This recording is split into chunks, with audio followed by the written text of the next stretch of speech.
গণঅভ্যুত্থানের ৬ মাস, নতুন দল, নির্বাচন, জোট, গণহত্যার বিচার, এত সব আলোচনার মধ্যে রাজনীতির ময়দানে নতুন আলাপ জুগিয়েছে জনতার বিস্ফোরণে ভয়ে ভারতে পালিয়ে যাবার ৬ মাসের মাথায় সাবেক প্রধানমন্ত্রীর ভাষণ। দেশি বিদেশি বিভিন্ন গণমাধ্যমে সংবাদ হয়েছে সরকারিভাবে নিষিদ্ধ ঘোষিত ছাত্রলীগের একটি অনুষ্ঠানে ভার্চুয়ালি যুক্ত হবেন তিনি। এমন অবস্থায় রাজনীতির মাঠে প্রশ্ন উঠেছে বাংলাদেশের মাটিতে আওয়ামী লীগের রাজনীতি এবং নির্বাচনে অংশগ্রহণ করা নিয়েও। আজকে এ নিয়ে আমাদের ভোটের ট্রেনের আয়োজন। আপনার সঙ্গে আছি আমি আজহার লিমন। আজকের আলোচনায় আমাদের সঙ্গে যুক্ত হবেন বিএনপি চেয়ারপারসনের উপদেষ্টা অ্যাডভোকেট ফজলুর রহমান। তার কাছে যাব, তার আগে চলুন দেখে আসি ভোট নিয়ে চলতি কথাবার্তাগুলো। আমরা দেখছি যে ভোট নিয়ে আজও অনেক কথাবার্তা হয়েছে। আমরা দেখছি যে ভোট নিয়ে কথা বলেছেন বিএনপির ভারপ্রাপ্ত চেয়ারম্যান তারেক রহমান। উনি বলেছেন শেখ হাসিনার বিচার না হলে খুনিরা উৎসাহিত হবে। জামায়াত নেতা মৌলানা রফিকুল ইসলাম খাল বলেছেন অবশ্যই নির্বাচন হতে হবে, তবে গণহত্যার বিচারের পর। শফিকুল আলম, উনি অন্তর্বর্তী সরকারের প্রধান উপদেষ্টা প্রেস সচিব, বলেছেন যে আগামী জাতীয় নির্বাচন কবে তার দিনক্ষণ জাতীয় ঐক্যমত্যের ভিত্তিতে চূড়ান্ত হবে। বাংলাদেশ ইসলামী ছাত্র শিবিরের সভাপতি, উনি দাবি করেছেন যে অবিলম্বে সব ক্যাম্পাসে ছাত্র সংসদ নির্বাচন আয়োজন করে গণতন্ত্র চর্চার সুযোগ করে দিতে হবে। এ নিয়ে আমরা আমাদের সঙ্গে যুক্ত হওয়া অতিথির আলোচনা শুনবো। দেখছেন ভোটের ট্রেন। আজকের ভোটের ট্রেনে যুক্ত আছেন বিএনপি চেয়ারপারসনের উপদেষ্টা অ্যাডভোকেট ফজলুর রহমান। ফজলুর রহমান ভাই, আপনাকে স্বাগত আজকের এই ভোটের ট্রেনে। এই একটা কথা উঠেছে, আপনিও নিশ্চয়ই শুনেছেন যে কিছুক্ষণ পর এই যে পতিত প্রধানমন্ত্রী গণবিস্ফোরণে যিনি পালিয়ে গিয়েছেন ৬ মাসের মাথায়, উনি নিষিদ্ধ ঘোষিত ছাত্রলীগের অনুষ্ঠানে একটা ভাষণ দিবেন। এটা নিয়ে এই যে গণঅভ্যুত্থানের পক্ষে শক্তিগুলো একটু কষ্টই পাচ্ছে, তারা বিক্ষুব্ধ, বা এখানে একটা ব্যর্থতাও দেখা হচ্ছে যে ভারতে বসে তিনি কীভাবে ভাষণ দিতে পারেন, এইরকম অনেক কিছু। কি বলবেন এটা নিয়ে আপনাদের কোনো ব্যর্থতা দুর্বলতা দেখেন? আপনাদের অবস্থান বা প্রতিক্রিয়া কি?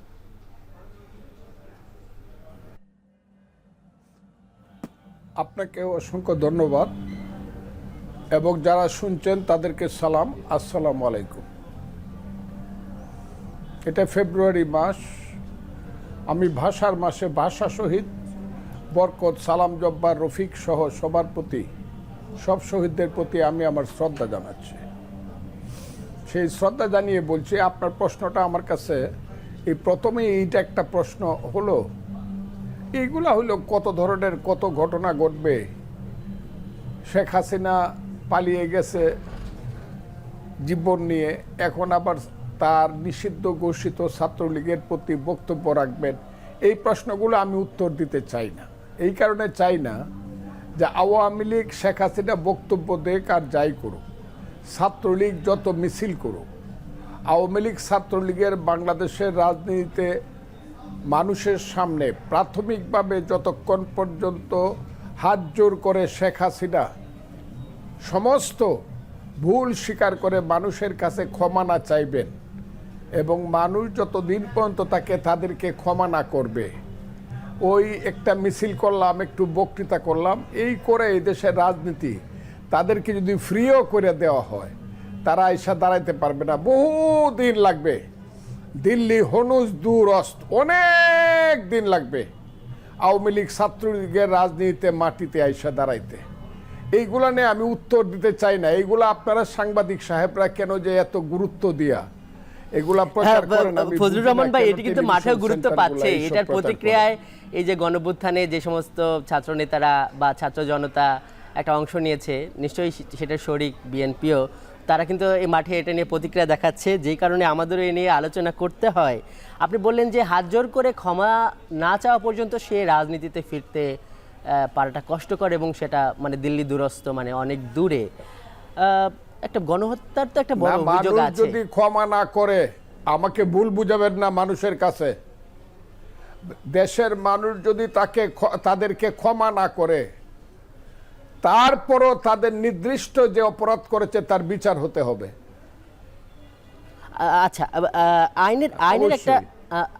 আইনের একটা ব্যাপার আছে ভাই। আপনাকে একটা বিষয় প্রশ্ন করতে চাই যে আজকে এই যে আঞ্চলিক সম্পাদক পরিষদের একটা অনুষ্ঠানে বিএনপির স্থায়ী কমিটির সদস্য সালাউদ্দিন আহমেদ, আপনিও ছিলেন সেখানে, সেইখানে আপনারা যেটি বলেছেন, ওই বিএনপির এই স্থায়ী কমিটির সদস্য যেটি বলেছে যে বিচার প্রক্রিয়ার মাধ্যমে নির্ধারণ হোক আওয়ামী লীগ বাংলাদেশের রাজনীতিও নির্বাচন করতে পারবে কিনা। একটু হাইপোথেটিক্যাল প্রশ্ন হয়ে যায়, কিন্তু আপনাকে প্রশ্নটা করি যেহেতু আপনি আইনের লোক। এখন ধরেন যে বিচারটি হতে হতে আসলে নির্বাচন পার হয়ে গেল, কারণ ট্রায়ালটা কোন পর্যায়ে এটা প্রমাণ করার ব্যাপার থাকে। সেই বিচারের যদি শেষ না হয় তখন তো আওয়ামী লীগকে আসলে এই নির্বাচনে অংশ নিতে ওইভাবে কোনো বাধা দেওয়ার আইনগত কোনো কারণ নাই। আইনের লোক আপনি এটা ভালো বুঝবেন।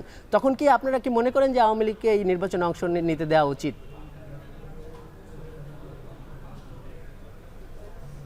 সবাই মিললেও যদি বলি আমরা বিরোধী দল আসেন আসেন আপনারা ইন্ডিয়ার থেকে আইসা ইলেকশনে দাঁড়ান, ওদের পাও সোজা করে দাঁড়াইতে পারবে না আগামী ইলেকশন পর্যন্ত।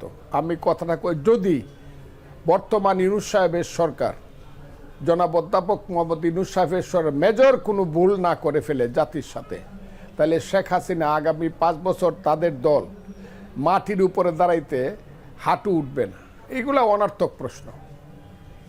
তারা এসে মানুষের কাছে ভোট চাবে, মানুষের চোখে চোখে তাকাইতেই পারবে না তারা।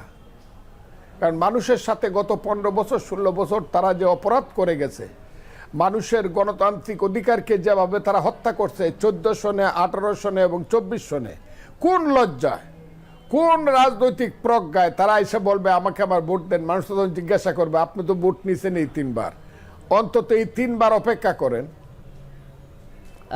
বিনা ভোটে নির্বাচিত হতে পারেন, আমাদের কাছে আসছেন কেন? চোখ তুললে দাঁড়াইতে পারবে না।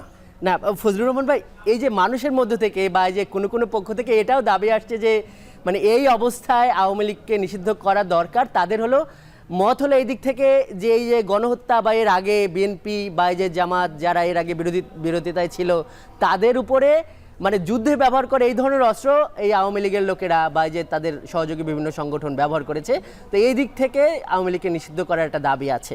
তা আমরা আপনার কাছে জানবো যে বিএনপি আওয়ামী লীগকে নিষিদ্ধ করার পক্ষে আছে কিনা। কিন্তু তার আগে ভাই আমাদের নিতে হবে একটি বিরতি। দর্শক দেখছেন ভোটের ট্রেন, নিচ্ছে একটি বিরতি।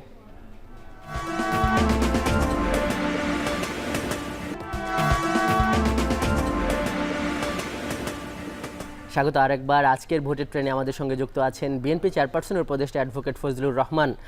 ফজলুর রহমান ভাই, আপনাকে যে প্রশ্নটি রেখে গিয়েছিলাম যে বিভিন্ন পক্ষ থেকে এই যে যেহেতু গণহত্যা সহ বিভিন্নভাবে এই আওয়ামী লীগের বিরুদ্ধে সন্ত্রাসের নানান ছবি টবিও আছে, যারা ভুক্তভোগী তাদেরও একটা দাবি আছে। রাজনৈতিক দল এই যে বৈষম্য বিরোধী ছাত্র আন্দোলন ওরাও একবার নিষিদ্ধের কথা তুলল। বিএনপি কি চায়? বিএনপি কি আওয়ামী লীগের নিষিদ্ধ চায়?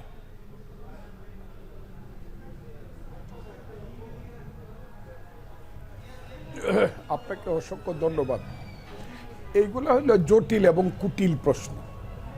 বিএনপি একবার বলে দিছে কিন্তু যে কেউ কাউকে নিষিদ্ধ করে আইনগতভাবে রাজনীতি বন্ধ করতে পারে না, কোনোদিনই পারে নাই, কোনো দেশেই পারে নাই। কাজেই এই জনগণ একমাত্র আওয়ামী লীগের রাজনীতিকে নিষিদ্ধ করতে পারে এবং বহুদিন পর্যন্ত আমার ধারণা বাংলাদেশের জনগণ আওয়ামী লীগের রাজনীতিকে প্রত্যাখ্যান করে নিষিদ্ধ করবে। জনগণ তাদের রাজনীতিকে প্রত্যাখ্যান করবে, তাদেরকে প্রত্যাখ্যান করবে। কাজে বিএনপি চাওয়া না চাওয়ার যে ব্যাপারটা, এটা আমাদের নেতা এবং আমাদের মহাসচিব জনাব ফখরুল ইসলাম আলমগীর বহুদিন আগে এটার উত্তর দিছে। আমি তো তার সাথে একই কথা বলবো, কারণ এটা আমাদের পার্টির ডিসিশন। না ফজলুর রহমান ভাই, মানে এই প্রশ্নটা এই জন্য আসছে, আপনি বলছেন যে এগুলো জটিল এবং কুটিল প্রশ্ন এবং যথার্থই আপনি ক্লিয়ার করেছেন যে এটা আসলে উচ্চ পর্যায়ের একটি সিদ্ধান্ত। কিন্তু এই যে আজকে আপনি যে অনুষ্ঠানে ছিলেন সেখানেও কিন্তু এই যে বিএনপি নেতা সালাউদ্দিন আহমেদ উনি বলেছেন যে এই যেই গণঅভ্যুত্থানের মুখে যারা পালিয়ে গেছে তাদের কোনো ফরম্যাটে এই দেশের আর রাজনীতিতে বিএনপি দেখতে চায় না। এখন এই কথা যখন বলে সেটার তো আসলে যেহেতু এখন পর্যন্ত আওয়ামী লীগের বিরুদ্ধে আদালত থেকে কোনো রায় নাই, সো এখানে যদি তাদের রাজনীতি থেকে আলাদা করতে হয় তাহলে তো এই নির্বাহী আদেশেই তাদেরকে নিষিদ্ধ করতে হবে। এই জন্য এই প্রশ্নটা আসছে। আপনার সঙ্গে আরও আলোচনা করব। আমরা একটি বিরতিতে যাচ্ছি। দর্শক দেখছেন ভোটের ট্রেন। ফজলুর রহমান ভাই, আপনি আমাদের সঙ্গে আছেন। একটু মানে ভিন্ন প্রশ্নে যাই। সেটা হলো যে ছাত্ররা, এই যে গণঅভ্যুত্থানে যে ছাত্ররা ছিলেন, আপনারাও তাদেরকে স্বীকৃতি দিয়েছেন, ওরা একটা রাজনৈতিক দল গঠন করছে। এ নিয়ে কিন্তু ওই যে আপনাদের যে রাজনৈতিক শিবির সেখান থেকেও কিন্তু কথাবার্তা আসছে, এরকম আসছে যে যাতে সরকারি পৃষ্ঠপোষকতায় দল না হয়। ওরাও সমালোচনা করছে যে বিএনপিও এইভাবে সরকারি পৃষ্ঠপোষকতায় এসেছিল কিন্তু এখন জনপ্রিয় দল। তো এই এই ছাত্রদের দল নিয়ে আসলে আপনাদের প্রতিক্রিয়া কি? এটাকে নিয়ে উৎসাহ কিংবা ভয় বা মানে আপনাদের প্রতিক্রিয়াটা কেমন, মানে একটু জানতে চাই।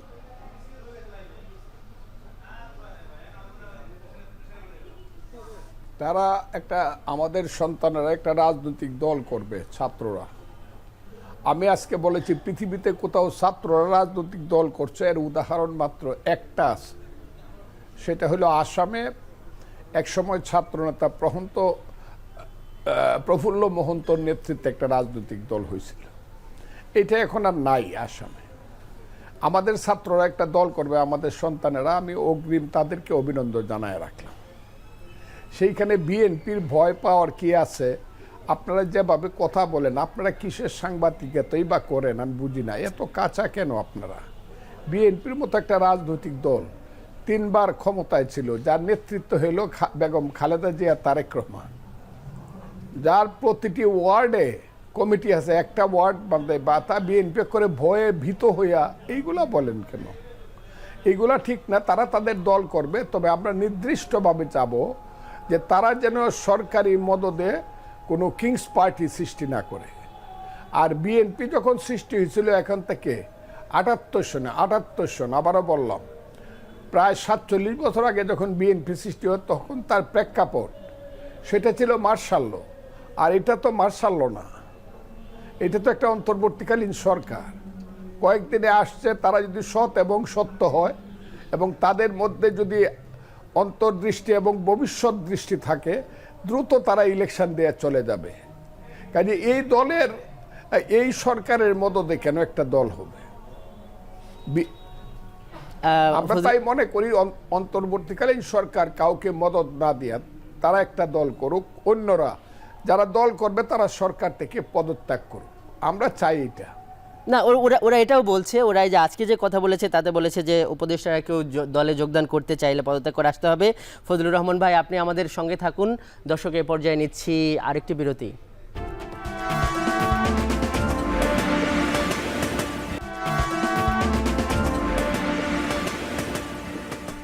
বিরতির পর স্বাগত, দেখছেন ভোটের ট্রেন। আমাদের সঙ্গে আছেন বিএনপি চেয়ারপারসনের উপদেষ্টা অ্যাডভোকেট ফজলুর রহমান।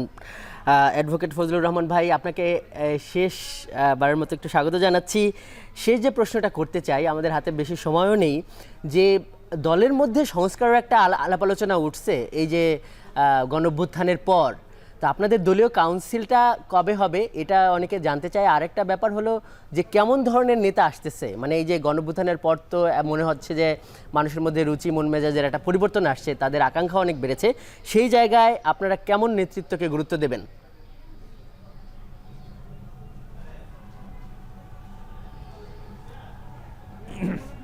আপনাকে আবারও ধন্যবাদ জানাই আপনাকে। আমার দলের কাউন্সিল প্রস্তুতি চলছে। আমার ধারণা নির্বাচনের আগে আমাদের কাউন্সিল হবে। আর কারা নেতৃত্বে আসবে এই ব্যাপারে সুনির্দিষ্ট করে আমি বলতে চাই যে কাউন্সিলরদের মতামতের ভিত্তিতেই নেতা নির্বাচিত হবে এবং একটা সুস্পষ্ট একটা মতামত দেওয়া যেতে পারে যে আমাদের চেয়ারপারসনের ব্যাপারে যদি দেশনেত্রী বেঁচে, আল্লাহ তাকে সুস্থ করে আনে এবং বেঁচে থাকেন, তিনি আমাদের চেয়ারপারসন হবেন।